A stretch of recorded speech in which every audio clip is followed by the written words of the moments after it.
거두절미 각설하고 고고고! 갈 때까지 가보자. 정관용의 시사본부.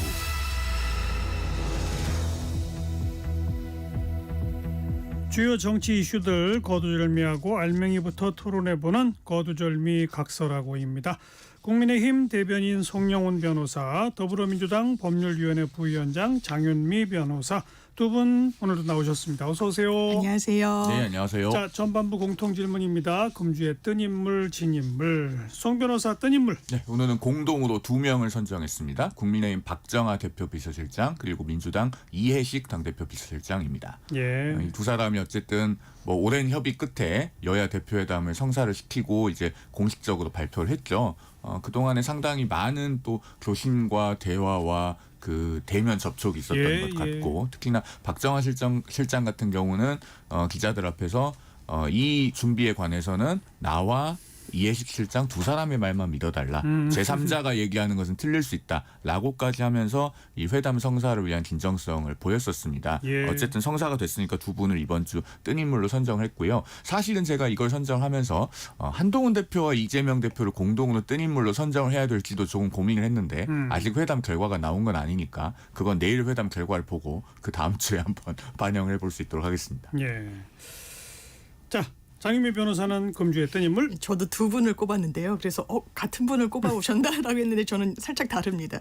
저는 민주당의 강선우 의원이랑 국민의힘의 김미애 의원 같이 꼽아봤는데요. 이제 맥락은 같은 것 같습니다. 일단 지난주 수요일 날 간호법이 제정이 됐는데 이게 여야 합의가 어쨌든 관련 보건복지위원회에서 잘 이루어졌고 예. 각각의 이제 여당 야당 간사하시거든요. 그래서 이 두 분이 의미를 부여하는 것도 일단 의료는 정쟁의 대상이 아니다. 그리고 반드시 이 부분과 관련해서는 국회에서 법적으로 지원을 해야 될 필요가 있었다. 이게 요지는 PA 간호사라는 분들의 업무 범위가 상당히 모호했거든요. 현장에서는 절개도 하고 봉합도 하고 수술 지원도 했는데 법적 근거가 미약하니까 이를테면 의사들이 의료 현장을 이탈했다가 돌아와서는 그 업무를 맡았던 분들을 법적 근거 없이 왜 의료법을 위반했냐 막 고소고발을 하기도 했었고 그래서 그 자격 요건과 이 법적 근거를 마련한 법이 여야 합의로 통과됐다는 점에서 의의를 찾고 싶어서 꼽아봤습니다. 네.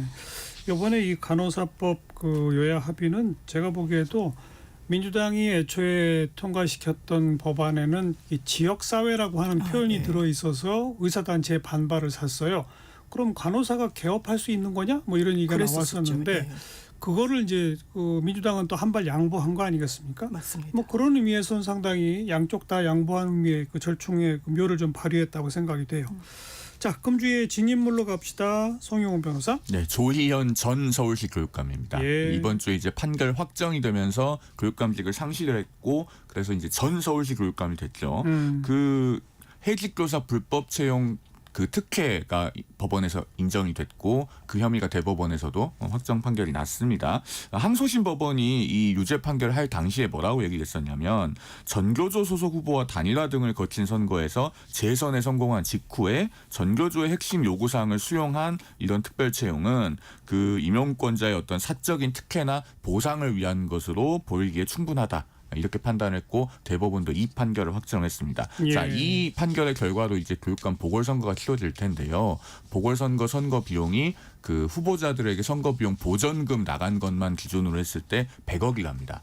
그래서 이 100억짜리 선거를 또 국민의 혈세를 들여서 치러야 되는 그런 상황이 됐기 때문에 금주의 진인물로 선정하지 않을 수가 없습니다. 네, 이 뭐 재판 결과에 대해서는 뭐 서로 입장에 따라 다른 평가를 할 수 있겠습니다만 저는 이번에 이 보도를 보면서 깜짝 놀란 게 서울시 교육감 뽑기 시작한 이후 뽑힌 교육감이 지금까지 전원 유죄 판결로 임기를 중간에 못 마쳤더라고요. 문용린 교육감은 아마 그 임기는 마쳤을 겁니다.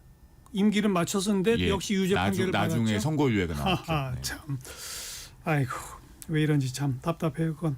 장윤미 변호사 금주의 진인물. 저는 권성동 의원 한번 꼽아봤는데요. 예. 사실 의대 정원 문제를 두고 대통령과 한동훈 대표가 뭐 6라운드다, 심지어는 언제까지 이 갈등이 커질지 모르기 때문에 N라운드다라고 하는데 당의 중진이면서 누가 봐도 어쨌든 뭐 친윤, 뭐 한때 친윤인지 지금은 멀윤인지 뭐 평가는 엇갈립니다만 당의 중진으로 이제 무게감을 잡아주셔야 되는 분이 사실상 한동훈 대표를 좀 직격하는 표현을 당 영찬회에서 하시더라고요. 일단 이렇게 지도부가 말을 툭툭 던진다고 문제 해결되는 거 하나도 없다라는 취지였고 거기에 대해서 또 한동훈 대표가 사실상 이제 반박을 하기도 했는데 이런 부분은 좀 정치인으로서 아쉬운 것 같고 갈등을 봉합하기보다는 사실 확산시키는 데 더 기여하고 이 메시지가 과연 누구를 향한 것일까? 국민을 향하고 당원을 향하고 국민의힘 지지자들을 향한 것인가? 아니면 대통령을 향한 것인가? 예. 그래서 좀 아쉬웠습니다. 네. 뜬인물 진인물에 거론된 걸 가지고 내일 그 여야 대표 회담 얘기랑 그 의료 대란 문제 뭐 계속 이야기를 좀 이어갑시다. 네. 그런데 저도 깜짝 놀란 게요. 여야 대표 회담이 마지막 있었던 게 11년 전이래요. 그렇다고 그러더라고요. 저도 2013년이래요. 맞습니다. 황우여 대표와 그 당시에 김한길 대표 간에 아니 이게 한국 정치가 정말 그런 거예요? 아니 11년 만에 대표 회담을 해요? 그러니까 그렇게 못 만날 자리도 아니고 국회에서 계속 보는 사람들인데요. 한 달에 한 번 만나도 부족한 거 아니에요? 아니 그러니까 제가 양당 대표 비서실장들을 지금 금주의 뜬 인물로 공동으로 선정을 한 겁니다. 저는 이번 국회 들어서 이렇게 참 만나기 힘들었나 그랬더니 그게 아니라 11년 동안 안 만났다는 게 어이가 없더라고요. 왜 그랬대요? 지금까지 그만큼 강대강으로 치달았던 국회의 한 단면을 보여주는 것 같은데 아이고. 김한길 대표는 심지어 민주당에 지금 당적을 갖고 계시지도 않잖아요. 그만큼 굉장히 이제 정치적 시간이 흘러서 이제 국민의힘에 몸담고 계시는데 그 과거에 이른바 여야 양당 대표 회담이 공식적으로 있었고 계속 휴직이었다는 건 예. 그건 진짜 여야 할 것 없이 문제죠, 반성해야 문제. 될 문제인 건 맞는 것 같습니다. 자, 내일 뭐 좀 성과가 있을까요? 조금 아까 우리 이현주 최고위원하고 제가 인터뷰하면서는 이런저런 사정 때문에 전 뭐 기대할 바가 별로 없는 것 같다는 생각이 들던데 두 분 어떻게 전망하세요? 뭐 이제 내일 회담을 해봐야 알겠습니다만 11년 전하고 비교해보면 그래도 기대해볼 만한 요소가 있습니다. 11년 전에는 의제를 정하지 않고 불쑥 만나서 50분간 독대하고 헤어졌는데 11년 전하고는 비교하지 맙시다. 너무 상황이 옛날이어서. 너무 다르니까 그건 뭐 비교하지 말고. 아니, 이거 좀 하나는 비교를 해야 되는 게 그 당시 의제를 정하지 않고 그냥 만났어요. 그리고 50분간 만나고 결렬이 됐는데 이번에는 그래도 의제를 큰 틀에서 합의를 하고 그다음에 뭐 시간, 장소, 배석자, 발언 순서 이런 거 좀 디테일하게 예. 합의를 하지 않았습니까? 그렇다면은 이 회담이 어느 정도의 그 구체적인 윤곽을 갖고 조율이 되고 있다라고 볼 수 있는 측면이 있어서 그래도 뭔가 국민들께 유의미한 답을 드릴 수 있지 않을까 하는 기대를 해봅니다. 그러니까 당내에서도 아예 이제 회담을 일요일 날 한다라는 의견이 나왔을 때도 국민의힘도 마찬가지고 민주당도 마찬가지인데 이거 아예 안 될 수도 있어. 이런 기류도 아예 없지는 않았던 것 같고요. 그리고 90분을 회동을 한다는 거고 의제가 정리가 되긴 했는데 과연 의견 일치까지 갈까는 예. 조금 미지수인 건 맞는 것 같습니다. 일단 물리적 환경이 조금 그런 것 같아요. 이게 이제 코로나 걸린 이재명 대표 때문에 수년이 된 측면이 있는데 일단 만난 건 상당히 긍정적이고 다만 저는 이 첫 만남이 두 대표의 첫 만남이 앞으로의 계속 협의를 하고 대화를 하고 상설 협의체를 만들든 어떤 다른 구성체가 되든지 간에 여야의 대화의 물꼬를 트는 가교 역할은 분명히 해야 될 것 같습니다. 예. 그 부분에 있어서는 특히나 이 두 정치인의 이해관계가 완전히 일치한다는 생각이 들고 본인들 앞에 놓인 숙제를 푸는 데 있어서는 그 선택지가 정답인 것 같아요. 민생에 대해서 그리고 국민들께 정책 효능감을 드리기 위해서 둘 다 이 대선 가도를 준비하고 계시는 분들이기 때문에 여기에서 어떻게든 성과를 내려고 한다는 게 그나마 성과를 좀 기대해 볼 수 있는 동인인 것 같습니다. 두 분 다 이제 추상적으로 표현들 하셨는데 합의된 의제들을 이렇게 보면 뭐 예를 들어서 정치 개혁, 뭐 추석 민생 챙기기, 또 뭐 저출생 대책, 뭐 이런 거는 원론적 합의를 다 할 거예요. 당연히. 정치 개혁을 위해 예. 노력합시다. 추석 민생 대책 철저히 세웁시다. 저출생 뭐 부처 신설 등등 네. 같이 노력합시다. 뭐 이건 뭐 이길 수 없고 다만 언론이 주목하고 있는 가운데 해병대원 특검법은 국민의힘 내부 사정이 정리 안 됐으니까 결론 내리기 어렵고 금투세 논란은 민주당 내부가 정리가 안 됐으니까 결론 내기 어렵고 1인당 25만 원 주는 문제는 정부와 여당 사이의 의견 조율이 안 됐기 때문에 결론 내기 어렵고 이런 거 아니에요? 금투세 같은 경우는 네. 이재명 대표가 진성준 정책위원장을 배석하고 나오는 자리이지 않습니까? 그러면은 그 그렇다고- 자리에서 뭔가 정리될 가능성도 있죠. 그렇다고 대표랑 정책의장 둘이 그냥 딱 결론을 내요? 의원들의 생각이 다른데? 왜냐하면은 지금 민주당의 그동안의 스텝을 보면 이제 이재명 대표는 상당히 우클릭을 하고 싶어 합니다. 본인의 어떤 그 정치적 다음 스텝을 생각해서. 예. 그런데 그 진성준 정책위 의장이 약간 이제 굿캅 배드캅처럼 역할을 분담을 해서 그 민주당의 전통적 지지층을 어필하는 그런 진보적인 정책을 고수를 하고 이재명 대표가 그럼에도 불구하고 약간 반발짝 정도 우클릭을 하면서 그 우클릭의 효과를 크게 내도록 할 수 있는 그런 역할을 해오고 있단 말입니다. 그러면 금투세 같은 경우도 이런 상황이 연출될 가능성을 상정해 볼 수 있죠. 내일 이제 진성준 정책위원장이 배석한 자리에서 우리 당 정책위원장이 이렇게 반대하지만 뭐 금투세 시행을 2년 유예하는 거는 내가 동의할 수 있다. 이렇게 해서 합의할 가능성도 있기 때문에 그래요? 저는 일단 내년 1월 1일에 시행하지 않는다라고 하는 것은 좀 합의를 해서 우리 개인 투자자들 1,400만 전국의 개미들에게 좀 불확실성을 제거해 줬으면 하는 그런 바람이 있습니다. 또 유예하면 아예 물 건너가는 거 아니에요? 그래서 이게 민주당에서도 기류가 또 이 국회 기재위원들 기류를 보면 유예라는 건 진성준 의원이 역할 분담 때문에 그러니까 이 민주당 지지층 때문에 소거하기 위해서 이렇다기보단 자기 확신이 상당히 강한 것 같은데요. 기본적으로 이게 여야 합의로 통과가 됐던 법안입니다. 예. 추경호 현재 국민의힘 원내대표가 그 당시에 기재부에서 역할까지 하셨던 부분이 있어요. 그렇다면 이게 기본적으로 해외 입법례도 상당히 많고요. 그리고 소득 있는 곳에 과세하고 그 구간을 5천만 원 이상으로 정한 게 과도하다고 생각되지 저는 않습니다. 민주당에서도 그런 기류가 있고 우클릭이라고 하지만 이거 과세를 아예 안 하는 게 맞는가 그렇게 민주당에서 의견이 모아지진 않을 것 같고요. 1년 유예도 부정적인 기류가 더 많은 것으로 예, 알고 있습니다. 예. 그래서 그 상한을 좀 높이자. 이게 기재위에서 논의된 바를 따르면 5천만 원일 때랑 이제 1억 이상으로 했을 때가 이제 세수를 확보하는 데 있어서는 큰 차이는 없다고 하더라고요. 그래서 아마 민주당 내부에서는 1억 정도로 어쨌든 과세 구간을 좀 조율하는 방향으로 입장이 좀 모아지는 기류가 있지 않나 싶습니다. 그렇죠? 예. 뭐 그 정도라도 어떤 성과를 낼 수 있는지 내일 좀 지켜보도록 하고 아까 그 의료 대란 얘기 잠깐 뭐 언급이 나왔습니다만은 지금 대통령실 정부의 최종 입장이 어떻게 되는 거예요?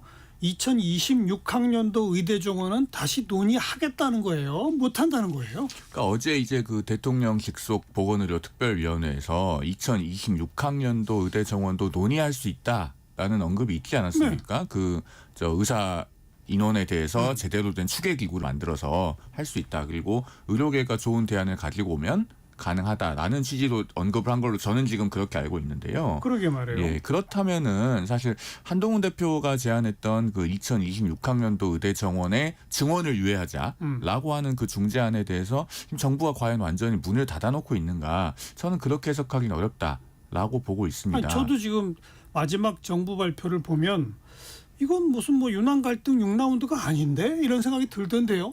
그렇습니다. 그래서 사실은 그 지난 목요일에 있었던 대통령의 국정 브리핑도 준비된 메시지를 발표하신 그 국정 브리핑을 잘 들어보면 2025학년도 의대 정원에 대해서는 명시적인 언급이 있었는데 이미 입시 절차가 진행 중이지 않습니까? 그러니까 그것은 정부가 되돌릴 수가 없는 거예요. 그런데 2026학년도 의대 정원에 대해서는 사실 명시적이고 분명한 언급은 없었습니다. 그렇기 때문에 저는 완전히 여지가 닫혔다고 생각하지는 않고요. 이것은 정부와 여당 간에 앞으로 계속 논의해서 조율해 갈 수 있는 문제고 이제는 의사단체도 좀 거기에 화답해서 좀 나와야 되지 않는가 예. 그런 생각을 아울러 합니다. 아무튼 그런 해석도 가능한데 또 국민의힘 의원 연찬회에 참석한 이 보건복지부 장관은 6개월만 버티면 이긴다. 뭐 이런 표현을 써가지고. 네, 그래서 그 얘기를 해서 그 자리에서 질문이 굉장히 많이 나왔다고 해요. 한 그 10여 명의 의원들이 한 70분 이상 질문을 했다고 하는데 그 질문하신 의원들의 면면을 보면 상당한 다선 의원부터 초선 의원까지 다양하게 있고 그다음에 저는 이제 그런 분류법에 동의하진 않지만 소위 언론에서 말하는 친윤이라고 하는 의원들부터 친윤과는 다소 거리가 있다고 할 수 있는 분들까지 다양하게 질문을 했다고 합니다. 특히나 그 권성동 의원 같은 경우에도 의료개혁의 필요성은 인정하지만 그 전공의와 학생들을 돌아오게 할 보관이 뭐냐 이런 질문을 했다고 하거든요. 예. 그러면은 이제 정부와 여당 간의 상황 인식을 공유하는 과정이 있다. 저는 그렇게 표현을 하고 싶고 이 문제는 국민의 생명이 걸린 문제이기 때문에 정말 죽고 사는 문제 아닙니까? 예. 어떻게든 해법을 찾아야 됩니다. 예. 이제 정부에서 2026년도 의대 정원 뭐 논의할 수 있다라고 해서 저는 이른바 윤한 갈등이 없는 거라는 생각이 들지 않습니다. 왜냐하면 그 맥락을 보면요. 사실 한동훈 대표가 이야기한 정책 대안과 큰 괴리가 없지만 한동훈 대표라서인지는 모르겠지만 그 대안을 수용하는 방식은 최소한 아니었어요. 정치적으로 봤을 때는 연찬해도 대통령이 계속 이제 해마다 참석하시다가 이번에는 안 했죠. 그리고 의원들한테 사실상의 지침 내지는 지시 같은 걸 내립니다. 그 직후에 나왔던 발언은 이 개혁에 제동을 걸면 안 된다. 이 정부에서 추진하는 거에 대해서 외부 저항이 있다고 해서 굽히고 들어가서는 안 된다라고 하면서 사실상 한동훈 대표의 젠을 딱 자르듯이 했거든요. 예. 그리고 나왔던 반응은 연찬의 불참, 그리고 대통령이 만찬 취소. 만찬 취소. 그리고 기자회견 과거에 이제 의대 정원과 했던 부분에 이 브리핑 내용을 숙지하고 열람하고 와라, 일람하고 와라라고 하는 건 사실 한동훈 대표에게 힘을 실어주는 모습은 최소한 아니었던 것 같아서 일단 감정적인 골이 굉장히 강하다는 거는 한번 확인이 된 것 같고 이게 여당에서 집권 여당을 이제 국정 운영의 파트너로 인식해서 그 결론에 도달한 게 아니라 좀 단절돼 있는 그냥 선택지가 아니었나 이런 생각이 듭니다. 뭐 야당에서는 어떻게든 그 당정 갈등 또는 뭐 대통령과 여당 대표 간의 갈등이라는 프레임으로 만들고 싶어 하시는 것 같은데 이 문제는 정말 국민의 죽고 사는 문제입니다. 우리가 민생을 뭐 최우선이다 말로는 그렇게들 정치권에서 늘 얘기를 하는데 민생이 먹고 사는 문제 아닙니까? 그게 최우선이라고 한다면 국민이 죽고 사는 문제는 정말 최우선이 돼야 돼요. 그런 문제 앞에서 국민으로부터 권한을 위임받아서 공적인 일을 하고 있는 사람들은 갈등하거나 충돌할 수 있는 자유나 권리가 없습니다. 국민의 생명과 안전을 최우선으로 하는 것이 공적인 일을 하는 사람들의 공통된 책무 아니겠습니까? 예. 그래서 갈등이라고 하는 표현은 적절하지 않은 것 같고 정부와 여당이 계속 머리를 맞대면서 이 부분은 상황 인식을 공유해 나가고 대안을 만들어 갈 겁니다. 그러니까 지금 이제 전공의와 의대생들을 돌아오게 만드는 유인책으로 여야 대표가 뭔가 정치적 역할을 해달라 이런 거잖아요.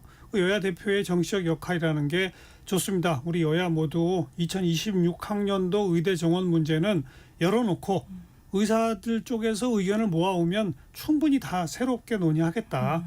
기존에는 이제 매년 2,000명 늘리는 걸로 확정이 되어 있는 상태인데 2025학년도는 학교별로 좀 조정의 여지를 둬서 한 1,500명으로 좁힌 거잖아요. 그러나 그냥 계획대로라면 2026학년도 2,000명이란 말이에요. 근데 그걸 일단 없었던 일로 하고 의사단체랑 다시 논의하겠다. 그러니 돌아와 달라. 돌아와서 의견들을 좀 내달라. 이 목소리를 내야 되는 거 아닐까 그거죠. 그렇습니다. 맞습니다. 다만 이제 정치적 해석을 한다면 정확하게 판단하는 게 전 맞다고 봐요. 진영 논리가 있지만 윤한 갈등이 없다고 보기는 어려울 것 같고요. 갈등의 골은 많죠. 이게 만찬을 하기로 했던 걸 철회하면서까지 불편한 기색을 드러냈던 건 팩트니까요. 일단 그렇고 이 정부가 물러서지 않는 것 같습니다. 일단 이게 검사가 하던 방식 아니냐로 이제 보수 언론에서도 진단을 할 정도로 굉장히 이제 몰아치고 대화나 협치하지 않고 정교한 어떤 플랜이 있었던 것 같지는 않아요. 왜냐하면 2,000명 굉장히 과학적인가? 대통령께서는 과학적이라고 말씀하셨으니까요. 뭐 OECD 인구 대비 뭐 그리고 노령화 사회 그랬는데 이거 그럼 어떻게 배분한 거냐? 관련 회의 속기록 보자 했더니 폐기됐다라고 그러고 없다라고 그러고 뭐 요약본만 있다라고 하니까 의사단체한테 오히려 빌미를 준 거예요. 이거 과학적인 수치도 아니구나. 이거 어떻게 산출된 거야? 주먹구구식으로 한 거 아닌가라고 하면서 또다시 역풍을 맞는데 이제는 정말 너무너무 이 의료 현장이 심각하게 돌아가기 때문에 어떻게든 의사단체도 당연하지만 양보를 해야 되고요. 이번에 나온 갤럽 조사에서 윤석열 대통령이 이제 지지율이 좀 하락한 부분과 관련한 2순위가 의료 문제더라고요. 그게 저번 주에는 10위권 밖의 사유였는데 그만큼 엄중한 상황인 것 같습니다.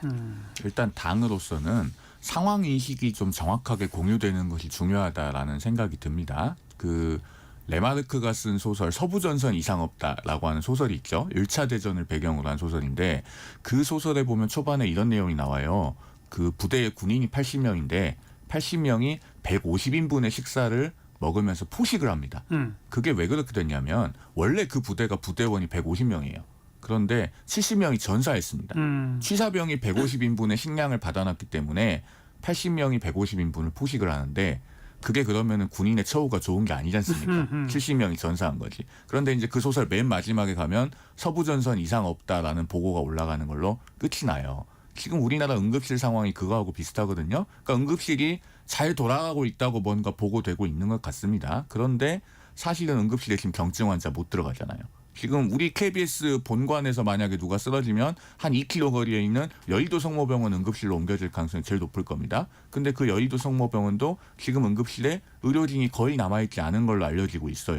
지금 그런 상황입니다. 그러면은 이 상황을 정확하게 파악하고 그 기초 위에서 이 국민의 생명을 지키는 그런 쪽으로 지금 선택을 해야 됩니다. 지금 우리가 오늘 내일 당장 국민의 생명을 지키지 못하면서 10년 뒤에 더 오래 살자고 의료 개혁을 하자고 하면 국민들께서 공고한 지지를 오랫동안 보내기는 어려울 것이다라는 생각이 듭니다. 그래서 내일 2시에 있을 여야 대표회담에서 적어도 그런 뭐 의료계의 반발을 좀 누그러뜨리고 의료계가 여야 대표들을 좀 믿어보겠다라는 반응이 좀 나오도록까지 하는 그런 정도 성과를 한번 발휘해 줬으면.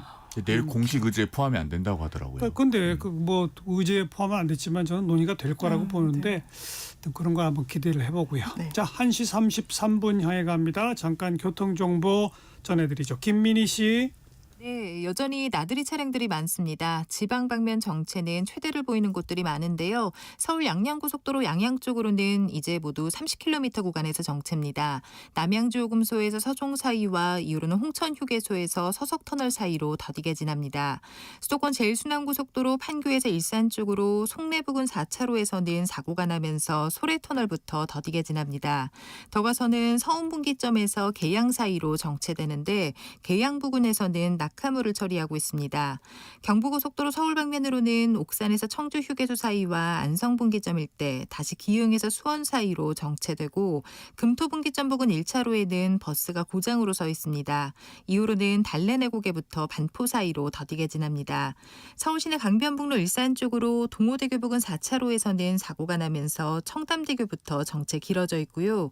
같은 방면 올림픽대로에서는 가양대교 부근 4차로에서 역시 사고를 처리하고 있습니다. KBS 교통정보센터였습니다.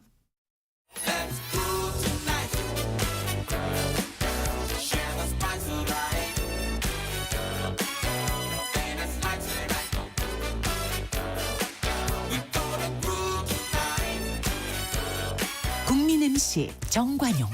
KBS 1라디오 정관용의 시사본부. 들어보면 달라요.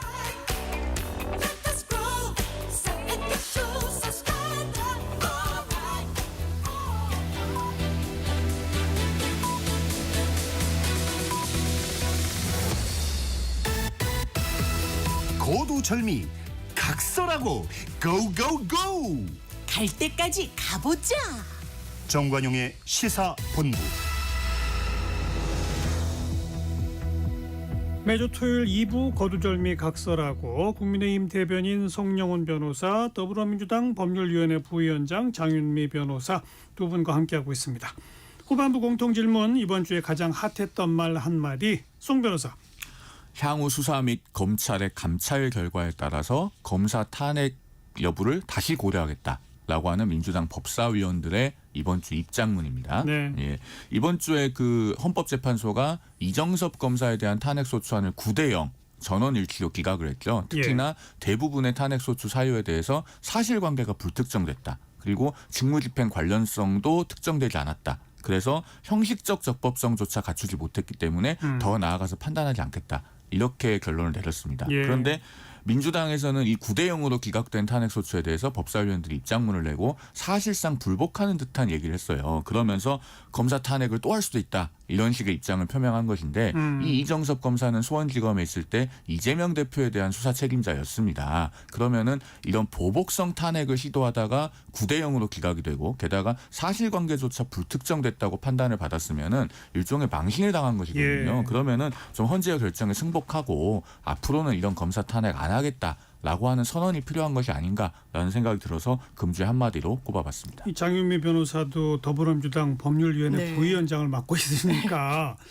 사실 뭐 검사를 탄핵할 수 있는 권한 국회에 있습니다. 네네. 그런데 충분한 법적 검토와 사실관계 확정을 거쳐서 기각이 되더라도 뭐 한 6대 3이나 뭐 이렇게 돼야지 9대 0이 나왔다는 거는 민주당으로서도 좀 창피한 거 아니에요? 일단 저는 개인적으로는 검사 탄핵 같은 탄핵 절차는 필요 최소한으로 하는 게 맞다라는 입장이고요. 이정섭 검사는 그런 겁니다. 사실관계 특정이 되지 않았다고 헌법재판소가 이야기한 거는요. 지금 이제 혐의 내용 그리고 의혹의 내용은 처남의 마약 수사와 관련해서 무마하려고 했다는 거, 그리고 뭐 접대를 받았다는 거, 본인이 골프장의 사위인데 그 골프장 뭐 이제 처가에서 이제 채용하려고 하는 사람들 범죄 경력을 조회했다라는 거, 이런 부분이 지금 중앙지검에서 수사 중입니다. 사실관계를 특정하기 위해서, 왜냐하면 그것이 판단의 근거가 됐기 때문에요. 헌법재판소에서 서울중앙지검에 관련한 수사 기록을 좀 달라고 이야기를 합니다. 법원의 그 요청을 중앙지검이 받아들이지 않았습니다. 내지 않았습니다. 통상 저희가 헌법재판소도 그렇지만 민사 행정소송에서는요, 사실관계를 특정하는 게 당사자들이 낸 걸로만 내기 때문에 비교적 허술합니다. 그래서 관련 형사사건이 진행되면 그 결과를 보고 판단을 내려요. 예. 왜냐하면 형사사건은 엄중하게 강제수사권까지 발동하면서 증거 수집이 가능하기 때문에. 그래서 이 재판부에서도 그럼 형사 관련 수사 중이니까 한번 보자. 검찰이 안 낸 거예요. 그래서 이쪽 변호인도 좀 아쉬운 게 그 결론이 어느 정도 나온 다음에 이제 탄핵이 되는 게 맞지 그러게요. 않았겠냐. 왜냐하면 이 법리대로라면, 이 논리대로라면 형사 판결이 확정되지 않은 이 검사는 탄핵이 아예 될 수가 없는 논리라고도 보이는 부분이 있거든요. 그래서 이 부분은 좀 민주당으로서는 입장이 그렇다는 거. 다만 이제 앞으로 검사 탄핵과 관련해서는 이제 당 내에서도 의견이 좀 찬반 의견이 팽팽한 것 같습니다. 그래서 논의의 장이 또 있을 것 같습니다. 네. 제가 짧게만요. 네. 저는 이렇게 될 줄 알았던 게, 제가 작년 12월 21일에 그 이정섭 검사 탄핵 소추안 통과가 됐을 때 중앙일보에 칼럼을 기고한 적이 있어요. 거기에 어떤 내용이 있냐면, 이정섭 검사 탄핵 소추안은 2번 발의됐거든요. 첫 번째 한번 발의했다가 철회를 하고 바로 재발의해서 통과를 시켰는데, 처음 발의했을 때 붙어있던 증거 9개가 다 언론 보도 기사였고요. 두 번째 발의했을 때도 증거 12개가 다 언론 보도 기사였어요. 기사 몇 개 모아가지고 그냥 탄핵소추안을 바로 통과시키고 이렇게 쭉 고를 한 겁니다. 그렇게 해서 9개월 동안 직무정지가 됐는데 9대 0이 나온 거예요. 민주당에서 정말 이 전체 과정을 한번 좀 돌아보시면 좋겠습니다. 네. 근데 또 사실 검사를 검찰이 수사해서 그 수사가 제대로 됐느냐도 또 의심이 그러니까요. 있을 수가 있고, 예.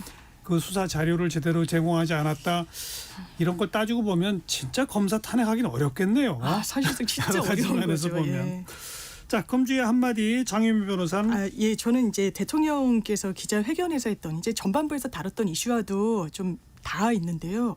의료 현장 문제 없다. 이 기자분이 한번 의료 현장 직접 가보시는 게 제일 예, 좋을 것 같다. 예. 이 말이 사실은 국민 눈높이랑 너무 다르고, 최근에 또 온열 환자분이 지방에서 응급실 계속 돌다가 응급실 못 찾아서 돌아가셨어요. 40대 분. 그리고 출산 앞둔 이제 임산부가 그 응급차에 탔다가 병원을 못 찾아서 차 안에서 출산을 했더라고요. 이게 진짜 일반 국민들의 현실입니다. 그러니까 대통령의 좀 인식이 일반 국민들, 그리고 진짜 돌아가시는 분들, 예. 환자의 가족들과는 너무 괴리가 큰 것 같아서 꼽아봤습니다. 지난 목요일 있었던 윤 대통령의 국정 브리핑, 그리고 80여 분 넘는 기자회견, 오래간만에 한 네. 기자회견이긴 했죠.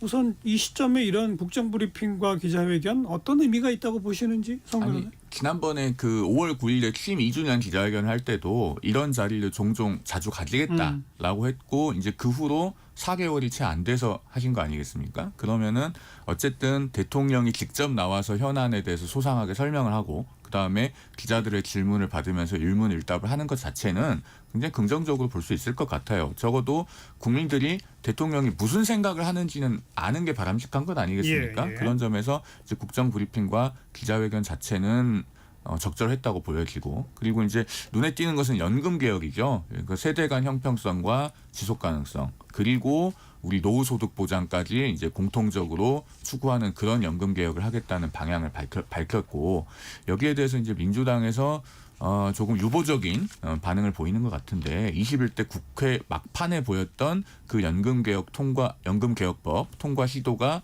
진정성이 있는 것이었다면, 이번에 정부에서 그 구조개혁안을 구체적으로 발표하게 되면 그것에 대해서도 민주당이 좀 초당적으로 뒷받침을 해주면 좋겠다는 그런 말씀을 아울러 드립니다. 네, 장 변호사는 우선 그 국정 브리핑과 기자회견, 뭐 조금 그 며칠 전까지만 해도 국민연금 개혁안을 대통령이 직접 발표할 것, 뭐 이런 보도들이 나와서 저는 국민연금 개혁안 하나만 발표하나 이렇게 생각을 했는데 그게 아니라 전반적인 국정브리핑 기자회견으로 이렇게 어찌 보면 확대된 감이 없어나 그러니까 좀 갑작스럽게. 예, 그렇죠? 맞습니다. 왜냐하면 예고 기사가 나왔을 땐 대통령이 육성으로 이 연금 개혁과 관련한 안을 발표할 것이다. 그래서 보건복지부에서도 구체적인 건 아직 확정되지 않았다고 해서 이게 뭔가 빌드업하는 과정인가 대통령이 딱 이제 발표했을 때 그게 주목도가 높게 하기 위해서였나 해서 이 주제가 한정될 거라고 생각했었는데 이제 기자회견을 앞두고서는 뭐 4+1로 이제 모든 개혁 방안에 대해서 대통령이 입장을 발표할 것이다. 그래서 저는 이 형식은 좋아요. 국민들과 만나고 기자들이랑 직문즉답을 받는 거는 상당히 대통령이 어떤 인식을 갖고 있고 어떤 대안을 머릿속에 그리고 계신지를 확인하는 자리니까 상당히 긍정적인데 거기서 그렇다면 확인된 대통령의 인식, 대안. 이거는 좀 많이 아쉬웠다. 제가 처음에 모두 발언을 듣다가 약간 좀 그러니까 기대치가 좀 높아졌다가 좀 내려놨던 게 경제 지표가 너무너무 좋다라고 말씀을 하시더라고요. 사실 너무 좋다고 할 수 없습니다. 왜냐하면 자영업자 폐업률이 막 기록을 갱신할 정도라고 하고 가계부채 너무 심하고 제 주변에서도 뭐 장사하시는 분들 가게 운영하시는 분들 다 힘들다고 그러세요. 저만 해도 장바구니 물가 너무 비싸다. 외식 한번 하는데 돈 10만 원이 그냥 나가는구나. 이게 체감이 되는데 대통령은 체감하고 있지 못하시구나. 이게 단순히 괴리 시각의 괴리가 문제가 아니라 대통령이 정확한 현실 인식을 하고 계셔야 대안 계획이 정확하게 나올 수가 있는데 그런 부분과 관련해서는 좀 아쉬웠습니다. 자영업자 얘기 잘 하셨어요. 저도 굉장히 공감하는 부분이 있어서요. 지금 그 우리나라 자영업자들이 금융권에서 빌린 대출액이 1119조 원이거든요. 역대 최대치라고 합니다. 그리고 연체자가 그중에서 13만 명을 돌파했고 연체 금액이 지금 27조 원이에요. 그러면은 우리가 지금 내일 여야 대표회담이 있지 않습니까? 거기서 민생 대책을 논의할 때도 뭐 전 국민에게 25만 원을 나눠주자, 혹은 소비 쿠폰으로 나눠주자, 혹은 그걸 75%나 80%로 줄여주자, 이것보다도 한계 상황에 내몰린 자영업자들의 이런 신용, 이자 이런 부분에 대해서 뭔가 핀셋 지원을 하는 걸 우선으로 해야 됩니다. 저는 그런 부분을 좀 말씀드리고 싶고 지금 자영업자들이요. 돈이 없어서 폐업을 못합니다. 폐업 비용이 평균 한 1,119만 원 되고 폐업 기간도 만 1년 가까이 걸린대요. 이런 최약자부터 좀 보호를 했으면 좋겠다라는 말씀 드립니다. 그런데 아무튼 이제 대통령의 인식이 여과 없이 이제 생중계되는 가운데 특히 뭐 많은 언론이 주목하는 게 요 두 가지예요. 경제 지표 좋다는 말, 또 하나는 병원 가봐라 다 잘 돌아간다는 식으로 표현한 거. 송 변호사도 좀 난감하지 않아요? 아니, 그래서 제가 아까 레마르크 말씀드렸잖아요. 그 서부전선 이상 없다라고 하는 소설은요. 레마르크 본인이 1차 대전에 참전을 했어요. 그러고 나서 쓴 거기 때문에 사실은 소설이라기보다는 거의 늑보에 가깝거든요. 우리 그 서울 이대 목동병원의 응급의학과 교수인 그 남궁인 교수가 어제 한 라디오에 출연해서 책 쓰는 응급의학과 맞습니다. 교수. 그 응급실 상황에 대해서 어제 아주 그 자세하게 증언을 하다시피 했습니다. 한 15분 좀 넘는 분량인데 그 얘기 들어보면은 1시간 동안에 응급 환자 5명이 들어왔는데 지금 요즘 응급실에는 경증 환자나 뭐 단순 외상 환자는 못 옵니다. 그런데 1시간 동안에 심정지 환자가 2, 그다음에 뇌경색 환자 하나, 뇌출혈 환자 하나, 그리고 심장마비, 의증 환자가 하나 해가지고 5명이 왔는데 그걸 당직 의사가 본인밖에 없어가지고 자기 혼자 5명을 다 봤다는 거 아닙니까?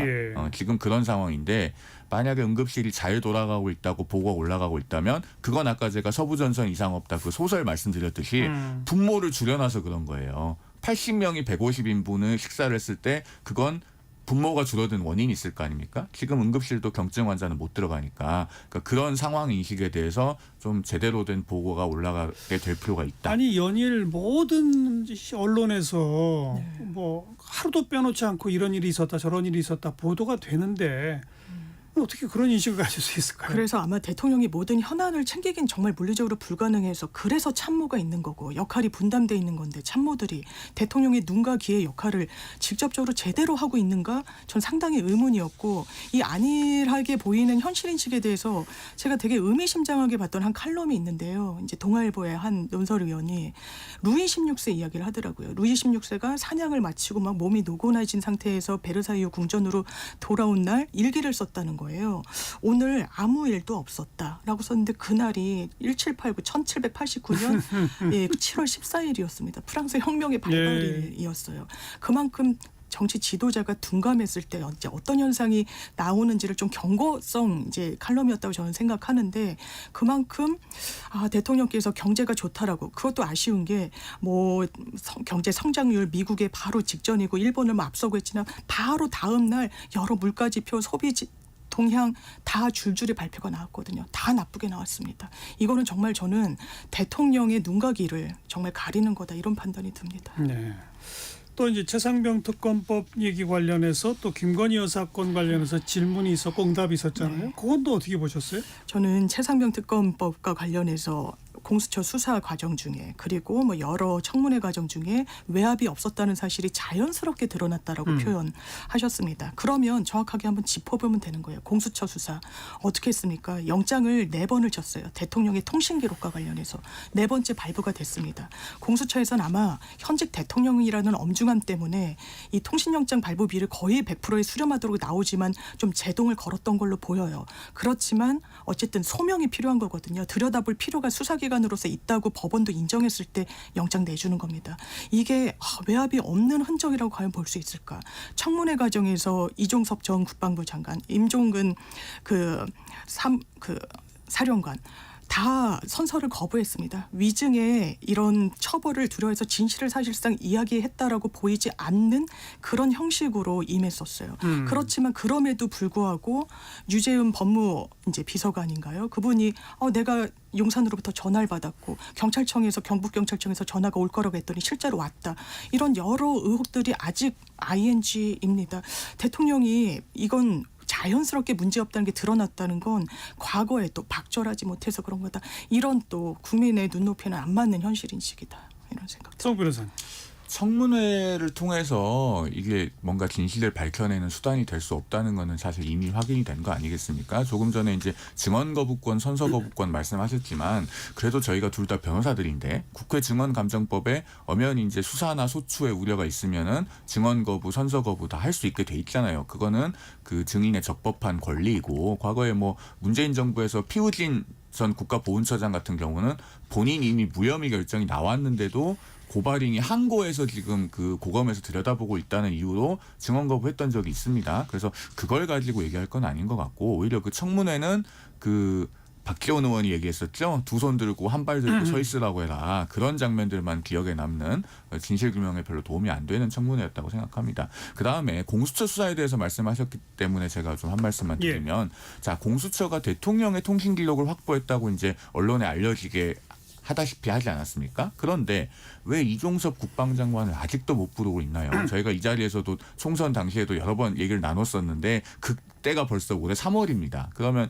반년이 다 돼가는데 이종섭 국방장관을 부르지도 못하고 있고 심지어 출국 금지는 올해 1월 초에 했으니까 지금 뭐 8개월이 다 돼가는데 8개월 동안 부르지도 못할 사람을 출국 금지 걸어놓고 이렇게 국가적으로 큰 논란이 벌어지겠으면 수사를 빨리 해가지고 뭔가 좀 그 결론을 내놓든지 아니면은 좀 수사를 제대로 하는 모습을 보여줘야 될 텐데 이것은 둘 중에 하나일 것 같아요. 공수처가 정말 무능하든가 아니면은 뭔가 그 사건의 내용 자체가 그러면은 공수처가 처음에 의문을 가졌던 거와는 다른 것이 아닌가라는 시선이 존재할 수 있어요. 그러면 공수처가 그런 비판도 있다는 걸 좀 염두에 두고 수사에 신속을 기할 필요가 있다라는 말씀을 아울러 드립니다. 그건 뭐 저도 여러 번 얘기하고 있습니다만 사단장 막 부르고 그래서 이제 곧 끝나나 보다 했더니 그것도 벌써 몇 달 지났어요. 참 공수처 왜 이러나 답답합니다.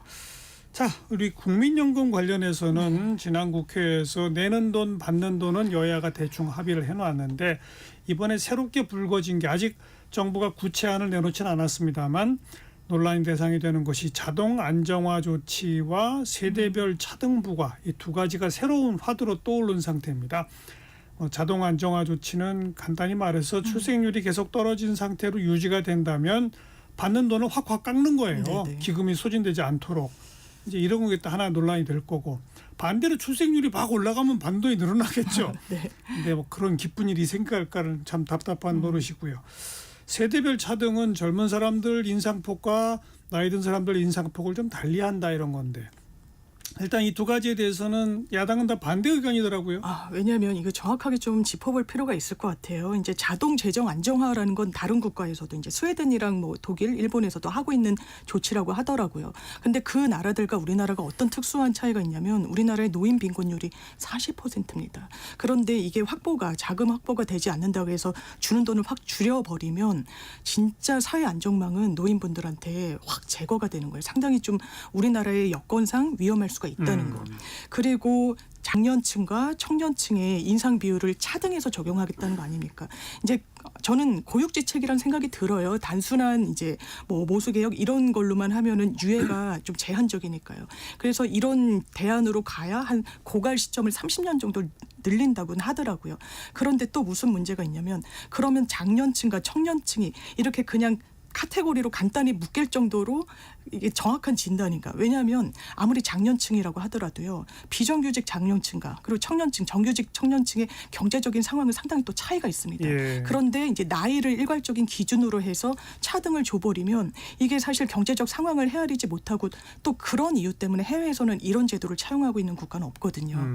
그래서 좀 세밀한 접근이 다시 한번 국회에서 논의가 돼야 될 것 같습니다. 어떻게 보세요? 일단 자동 안정화 정치는 말씀하셨듯이 뭐 독일이나 일본 같은 이제 연금을 안정적으로 운영하고 있는 국가들에서는 많이 채택을 하고 있습니다. 그래서 우리나라 연금 전문가들도 이 자동 안정 장치는 꼭 필요하다라는 지적을 오래전부터 해왔고 뭐 노무현 정부 때 그 권오규 경제부총리도 이 자동 안정 장치 도입의 필요성을 얘기를 했습니다. 그때로부터 벌써 한 17년이 지났거든요. 그러니까 이것은 그 연금의 지속 가능성을 확보하기 위해서는 불가피한 측면이 있기 때문에 야당에서도 무작정 반대할 것은 아니다라는 말씀을 드리고요. 그다음에 세대 간 형평성은 어떻게든 확보는 해야 됩니다. 물론 이제 디테일한 것이 중요하기 때문에 구체적인 정부안이 나와봐야 평가할 수 있겠습니다만 예. 지금 젊은 세대들은 국민연금에 대해서 결국에는 아랫돌 빼서 윗돌 괴는 거 아니냐, 더 심하게는 일종의 폰지금융 아니냐라고 하는 반감을 갖고 있는 분들도 적지 않아요. 그러면은 그분들을 설득해서 국민연금이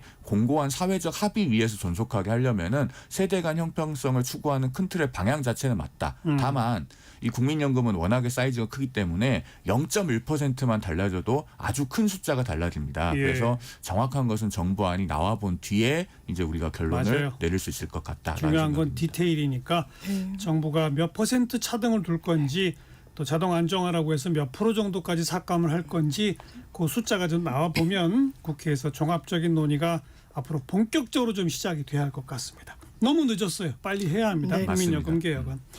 네, 거두절미각설하고 오늘 여기까지입니다. 국민의힘 대변인 송영훈 변호사, 더불어민주당 법률위원회 부위원장 장윤미 변호사 두 분 수고하셨습니다. 감사합니다. 고맙습니다. 노사연이 부르는 바램 함께 듣고요. 내일 뵙겠습니다. 안녕히 계세요.